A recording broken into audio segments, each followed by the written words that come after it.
श्री प्राणनाथ प्यारे की जय। श्री सतगुरु महाराज की जय। श्री बाईजुराज महारानी की जय। अखंड मंडलाकारं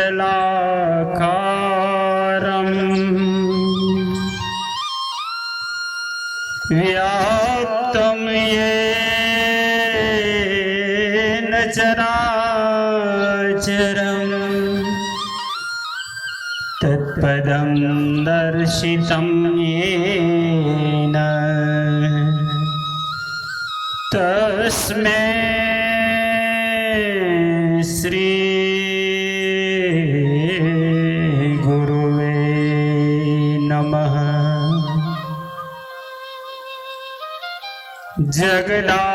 जगदाधार जगतपते पूर्ण ब्रह्म श्री राज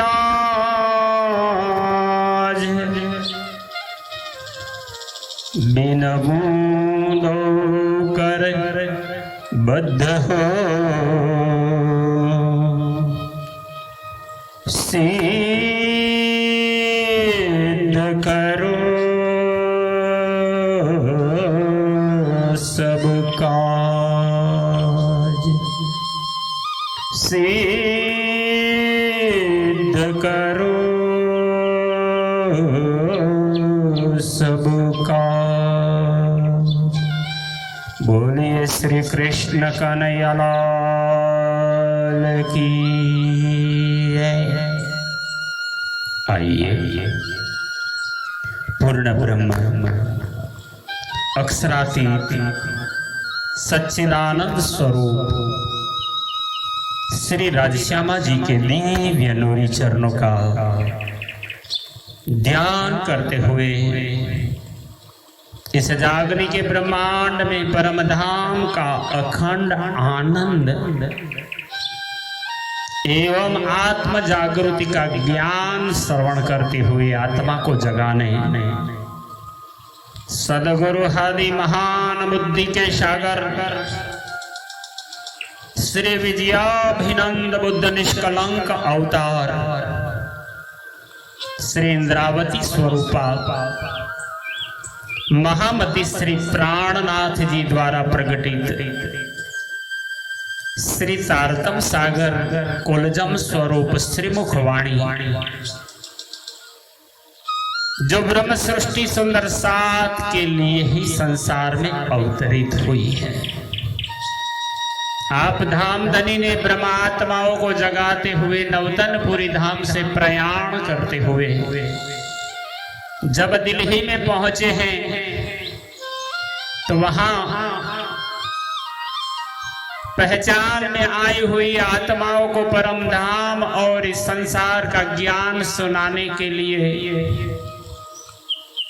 भाषा परिवर्तित करने का अवसर आया। हिंदी में भाषांतर करके पहले गाई हुई ही वाणी जो कलश गुजराती के रूप में थी इन्हें भाषांतर करके पुनः कलश हिंदुस्तानी के रूप में सुंदर साथ जी को श्रवण कराते हैं। उसी समय ब्रह्मात्माओं की जिज्ञासाओं को देखकर ऋषि वाणी को विस्तार पूर्वक सुनाते हुए पहले से भी ज्यादा गहनता से श्री इंद्रावती जी ने ब्रह्म सृष्टि सुंदर साथ जी को कलश हिंदुस्तानी ग्रंथ प्रकट करके अर्पण किया, जिससे कोई शंका न रहे, पूर्ण समझ के साथ आत्मा जागरूक हो जाएगा। श्री इंद्रावती जी ने कलश हिंदुस्तानी ग्रंथ में संसार की उत्पत्ति, ब्रह्म सृष्टि का अवतरण और अब तीसरे ब्रह्मांड में इस संसार में ब्रह्म आत्माओं को जगाने के लिए प्रकट हुई परमधाम की सुंदरबाई स्वरूपा श्यामा महारानी, जो निजानंद स्वामी धनी देव चंद्र जी के रूप में श्री पांच नवतनपुरी धाम में प्रकट होकर ब्रह्मात्माओं को जगाती थी। इन लीलाओं में श्री सदगुरु ने तारतम ज्ञान हाथ कर लीन हो, क्षीर नीर को निर्णय कीनो, माया ब्रह्म को निर्णय कीन हो। सदगुरु ने सबसे पहले तारतम ज्ञान से माया और पूर्ण ब्रह्म परमात्मा दोनों की पहचान करवाई। इंद्रावती जी श्री सदगुरु के ही कहे वचन अभी सुंदर साथ को अपनी अनुभूति के साथ सुना रहे हैं। इसीलिए कहा रास कहया कछु सुन के, तापर करूं प्रकाश, प्रकाश नो बड़ी प्रकाश करूं, तेपर धरूं कलश। यानी मेरे सदगुरु ने जो ज्ञान दिखाया था, मुझे समझाया था, वही मैं आपको अर्पण करता हूं। जब सदगुरु ने पिंड ब्रह्मांड लखाए दोई, पूर्ण ब्रह्म बिना हो और नहीं कोई। इस संसार की उत्पत्ति और इनके रहस्यों को बड़े विस्तार से सुनाया। आइए हम प्रथम प्रकरण की 26 चौपाइयों तक इंद्रावती जी की वाणी के आधार से ब्रह्मांड को, संसार को समझते थे। पुनः वो 27वीं चौपाई से क्रमशः आगे समझाते हुए इंद्रावती जी फरमाते हैं, ये उपजे पांचों मोह थे और मोह को तो नहीं पार, नेत नेत कहे निगम फिरे, आगे सुधना परि निराकार, आगे सुधना परि निराकार। बोलिए श्री प्राणनाथ प्यारे की जय। ये उपजे पांचों मोह थे। आप सदगुरु आदि महान बुद्धि के सागर महामती श्री प्राणनाथ जी दिल्ली में सुंदर साथ जी को फरमाते हुए कलश ग्रंथ वाणी से कहते हैं, हे सुंदर साथ जी, इन पंच तत्वों की उत्पत्ति पृथ्वी जल अग्नि वायु और तेज के रूप में प्रणव ब्रह्म और रोदिनी शक्ति द्वारा प्रकट कर इकट्ठा किया गया। रोदिनी शक्ति ही माया है, इन्हीं से प्रकट हुए, इसलिए मोह माया से प्रकट हुए हैं। और मोह माया की कोई सीमा नहीं है। नेत नेत कह निगम फिरे, जैसा कि वेदों ने स्वयं अनुभव करके वर्णन किया है, इस माया का और पांच तत्वों से बने संसार का कोई अंत नहीं है। आगे सुधना परि निराकार, क्योंकि उनके निरूपण के प्रयास में आगे उनको कोई मार्ग ही नहीं मिला और न कुछ उनकी दृष्टि में आया जिससे इन्होंने निराकार ब्रह्म की संज्ञा देकर संतोष कर लिया। मूल बिना ये मंडल नाही नह चल निर्धार। अब महान बुद्धि के सागर इंद्रावती जी संसार की रचना की वर्णन करते हुए कहते हैं, इस संसार रूपी मंडल के वृक्ष का कोई स्थिर मूल तत्व नहीं है जिससे इसकी उत्पत्ति हुई हो वो दिखा सके। निक्सन कोई न पावही, वार न काहूं पार। वे सब निश्चय ही स्थिर नहीं है, तथा इनके माया जाल से कोई भी बाहर नहीं निकल पाता है, और न ही यह अनुमान लगा पाता है कि इसकी सीमा क्या है, वह कौन सा दरवाजा निकलने का है तथा अंतिम स्थान क्या है। इंद्रावती जी दृष्टांत देते हुए कहते हैं, नमक की एक पुतली खारे जल के सागर को नापने के लिए इसे जल के अंदर गोता लगा देती है, पर वो खुद नमक की बनी है और सागर भी खारा जल है, नमक वाला है, अंदर ही भीग जाती है, गल जाती है। इसी प्रकार इस संसार में उत्पन्न हुए सब प्रकार के जीव और इनकी बुद्धि इसी माया के अंदर ही गल जाती है, समाविष्ट हो जाती है। इसलिए इस माया को और माया के परे पार ब्रह्म को नहीं जान पाते। इनके पास वो बुद्धि ही नहीं है माया को जान सके। इन माया को पहचानने में सार शक्ति लगा दिया। एने वचने सरवाड़ो थयो ब्रह्मांड नो धन सर्वी आवियो, तत्व सौवेणीए जीती लीधा वड़ी लीधो तत्व मोह, जे थकी उपन्यास होए। इसी प्रकार माया को कौन जान सकता है। मूल बिना ये मंडल नाही नह चल निर्धार। इस संसार रूपी मंडल के वृक्ष का स्थिर मूल तत्व नहीं है, इसलिए निक्सन कोई न पावही वार न काहू पार।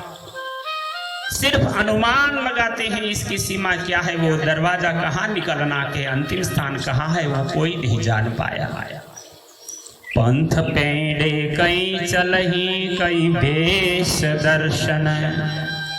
यद्यपि ब्रह्म की पहचान कराने वाले कई धर्म पंथ पेड़े इस संसार में प्रचलित है, और कई प्रकार के आडंबर युक्त वेशधारी ज्ञानी भ्रमित करने वाले, ताबिच अंधेरी ज्ञान की पावे ना कोई निकसन।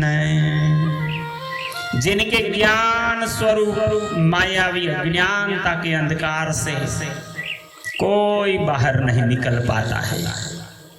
या में ज्यो ज्यो खोजिए त्यों त्यों बंद पड़ते जाए। इसलिए इंद्रावती जी कहती है, साथ जी इसमें यह विचित्रता है कि जैसे जैसे इसके आनंद के स्वाद का अनुभव और खोज करो, वैसे वैसे और भी ब्रह्म के बंधन में फंसते जाते हैं। कई उद्यम जो कीजिए तो भी मरना छोड़े ताए। कई प्रयत्न करने पर भी यह मायावी अज्ञानता उनका पीछा नहीं छोड़ती, वो अंधेर घेर ही लेती है। इत युद्ध किए कई सूरमा पहन टोप सिल्हे पाखर।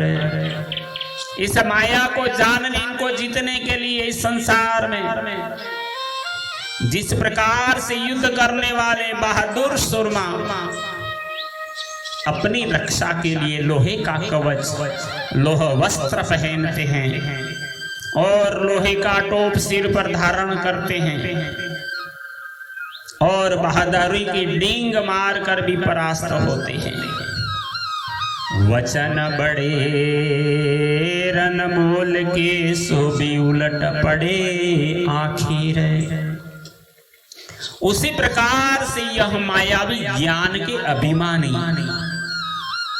ज्ञानी पाखंड करके और आडंबर के वेश धारण कर स्वार्थ में ज्ञान की डींग मारते हैं, किंतु अंत में पतित हो जाते हैं, हार जाते हैं, थक जाते हैं। ये सुध अजोकिन ना परी बढ़त जात विवाद। इस संसार की तथा ब्रह्म की पहचान किसी को नहीं हो सकी। सब व्यर्थ में वाद विवाद करते हैं। कोई कहते शून्य, कोई निरंजन, कोई निराकार, कोई निर्गुण, कोई द्वैत, कोई अद्वैत, कोई द्वैताद्वैत, कोई शुद्धाद्वैत। अनेक शब्दों से अपनी अपनी दृष्टि से खोज करते गए। व्यर्थ का वाद विवाद कर विरोध बढ़ाते हैं। ये खेल तो है एक खीन का, पर जाने सदा अनाद। सुंदर साथ जी इंद्रावती जी बार बार कहती है इस खेल की, जबकि इस खेल तो क्षण मात्र में नष्ट होने वाला है, किंतु एक ज्ञानी इसको सदैव रहने वाला अखंड समझते हैं। खेल खावंद जो त्रय गुण,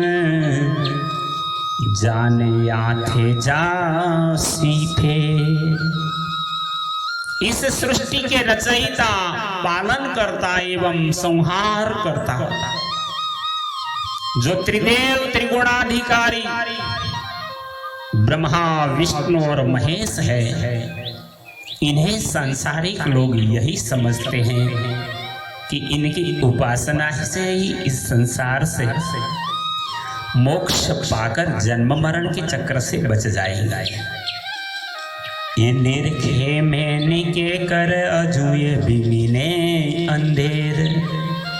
किंतु इंद्रावती जी कहती है, किंतु मैंने इनकी स्थिति को भली भांति देखा। ये त्रिगुणादि देव भी यही माया के अंधहीन अज्ञानता के अंधकार में है। जब अक्षर की निंद्रा नहीं उड़ी है, वो नहीं जागृत होगा, तो ब्रह्मा विष्णु महादेव भी इस लीला को नहीं समझ पाएंगे।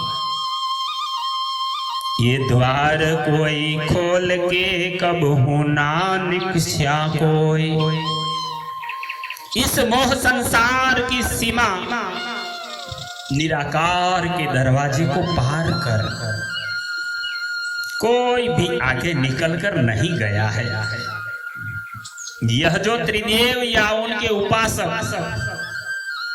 ज्ञान के अभिमानी अपने को ज्ञानी समझते हैं, ये बुजुर्ग जो छल के बैठे देखे बेसुध होए, वे भी स्वार्थ की बेहोशी में बैठे हुए हैं, इस खेल को देख रहे हैं। ये जिन बांधे सो खोल ही, तोलो ना छूटे बंद। प्यारे सुंदर साथ जी, अब इंद्रावती जी की इस गहन बात को अपने दिल में लीजिए।